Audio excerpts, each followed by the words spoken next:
This week, we're talking about the fear of overpaying and house hacking.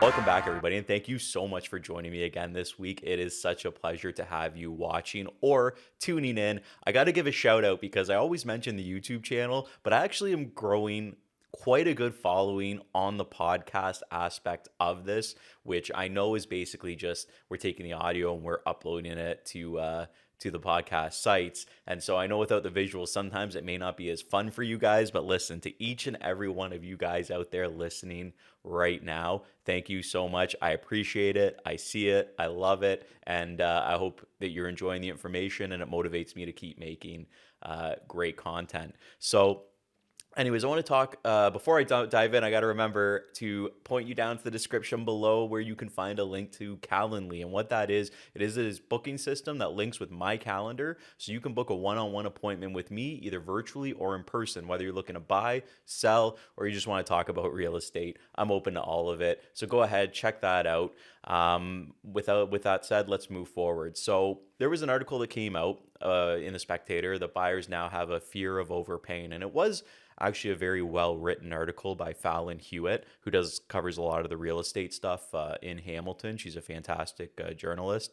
The article was just basically saying how now with this raising interest rate and prices continuing to go down, that we are starting to see buyers have a fear that they're going to overpay. Now, when you put it into perspective, I want to say I find it funny, but I don't find it funny, is like when we were in the throes of this wild market last year in January and February, people were scared to overpay then. They were saying like the prices are too high. I'm going to buy, but I'm going to wait for prices to come back down. I want to wait for the deals. Well, the deals are here. Prices are down. We've gone down in some areas from the peak 25% in certain areas, which is a tremendous drop. Like, this is the time. Now, of course, with interest rates being higher, the monthly affordability is higher as well. However, if you are somebody looking to get into the market, you can actually get in now with a lower down payment than it would have taken to purchase a home, months ago. So the opportunity is there. One other thing with that too is you now have the opportunity to go in and make an offer with conditions. In fact, today, for instance, I'm writing up an offer for a client that's going to be conditional on financing, home inspection, and them selling their property, and it's probably going to get accepted. So you now have these safety nets in there that you didn't have in the craziness. Because just think, if these rates next year, whenever they start to go down again, we are going to see things pick back up. And really, then what? Are you going to buy then? Or are you going to wait till then? Like, there's the saying in real estate, I guess in the financial world, I was introduced to it by somebody that came from the financial world on our team, is that time in the market is better than timing the market.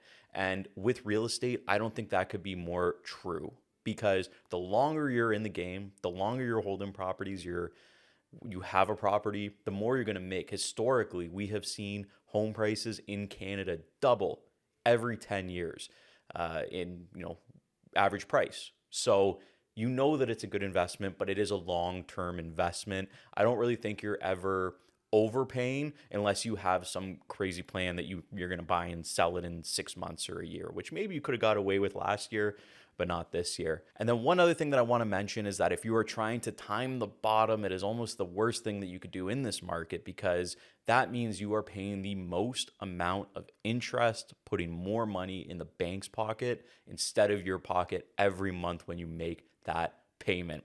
Anyways, I hope this information was helpful. Leave a comment below. Are you guys scared of overpaying? What are you feeling out there? What are you feeling in the market right now? Are you looking to buy, but you're kind of hesitant to pull the trigger? Are you thinking of selling, but the time's not good? Like, I'm curious what's going on in the minds of everybody. And I'd love it if you dropped a comment below and let me know. One other term that I want to talk about is house hacking, because this is a huge buzzword that I'm seeing in the market right now, like on social media. I don't know. I've been seeing it everywhere. Obviously, because I'm a real estate agent, I get a lot of real estate content in front of me. But house hacking is just this really cool word floating around, which more or less means you are buying a home and then renting out a part of it to help subsidize the cost, which, I mean, they're calling it house hacking. This has been around since the dawn of time. I think as long as real estate has existed. But it's cool. We got a cool new phrase for it, house hacking. So I'm going to start saying that because it's what's in. So house hacking more or less is you're purchasing a home, then you're renting out a room, or you're renting out your basement apartment, or you buy a 3 unit, you rent out the other 2 units. And the idea is to help subsidize your cost while you're doing that. And that can make it really affordable. And one thing I guess you have to decide is if you're house hacking, what are you looking to do? Like, do you want to buy near McMaster or Mohawk and then rent out a couple rooms in your basements to students at, which from what I've heard, my friend that owns a student rental, he's getting $600 a month per room. So, I mean, that's $1,200 a month goes towards your bill.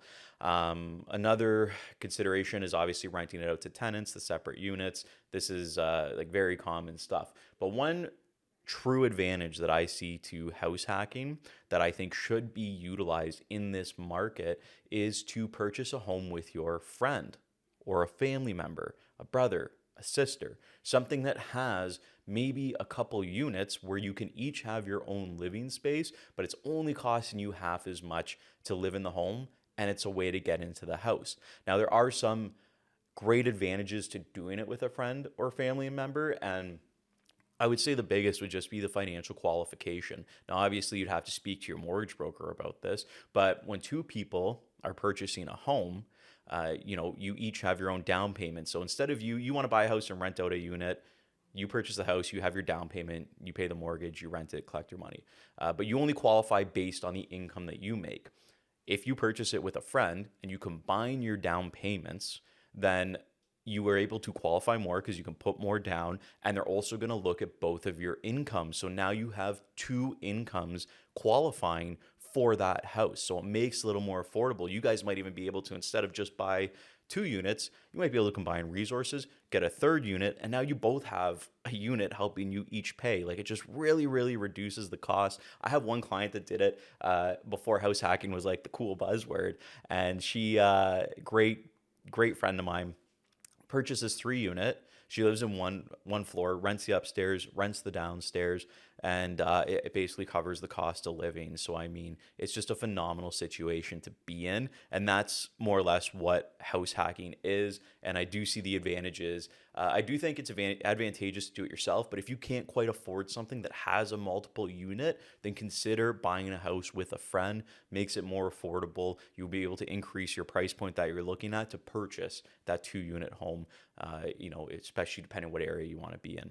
Anyways, hope this information was helpful. Thank you so much again for tuning in this week. Be sure to drop a comment below, like, comment, subscribe, share, whatever you guys know, the usual stuff that you have to say.